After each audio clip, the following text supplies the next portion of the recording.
Okay, let's jump right into this explainer and play a little bit of economic detective today. We are going to uncover the hidden life story of the products we use and consume every single day.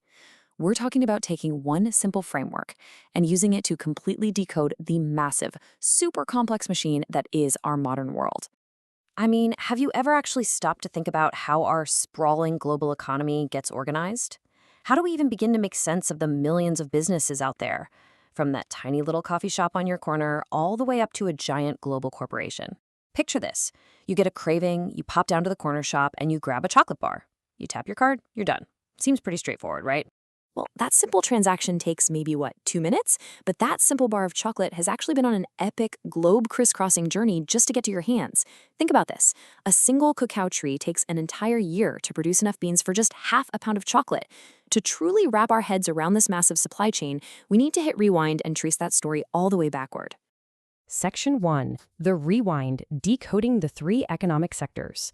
This is where the whole shebang begins, the primary sector. This stage is focused entirely on taking raw materials straight from the earth. We're talking about farming those cocoa beans for your chocolate, drilling for oil, mining minerals, or raising sheep out in the country. This is the absolute rock-solid foundation of the supply chain. Because quite frankly, without the primary sector extracting these natural resources, there is no economy, period. Moving one step forward, we hit the secondary sector, which is all about manufacturing and construction. It's where we take those raw ingredients and transform them into finished, useful goods. This is exactly where those raw cocoa beans are roasted, mixed, and molded into our chocolate bar. It's where raw steel gets assembled into a car, or where a pile of bricks actually becomes a house. And finally, we reach the tertiary sector. Now, this is the one we interact with the most. This sector doesn't produce physical things. It provides services. It's the shop that sold you the chocolate, for sure, but it's also everything from your local school and healthcare system to global banking. In developed economies, this service-based segment is an absolute titan, making up around 80% of the entire economic pie. Section 2. Who owns it? The private versus public pivot. Now, that simple question of ownership literally splits the entire business world right down the middle. On one side, we have the private sector. These are businesses owned by individuals or shareholders, and their main goal is pure and simple, making a profit.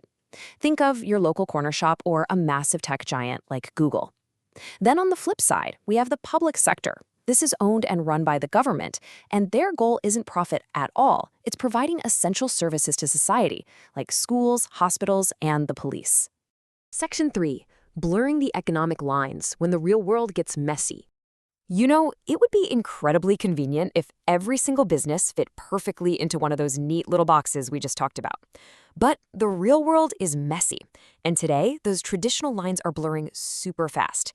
So you have to ask a very practical question. Can a single business actually operate in multiple sectors simultaneously?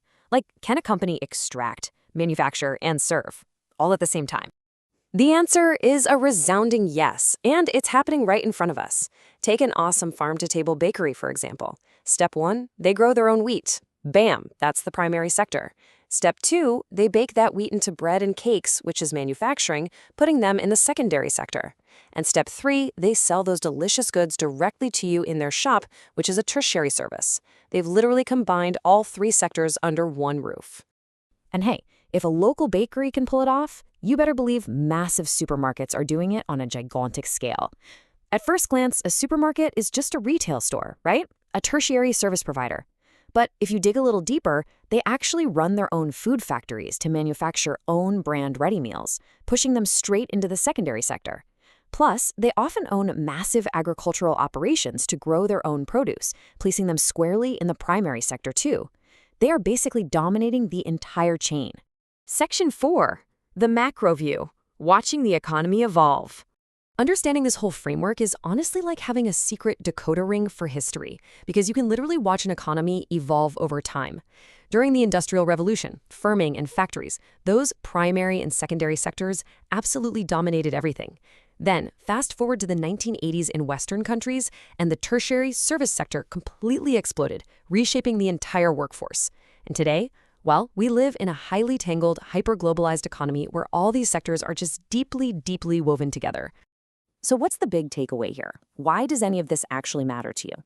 Well, because once you understand these building blocks, the whole world just makes a lot more sense.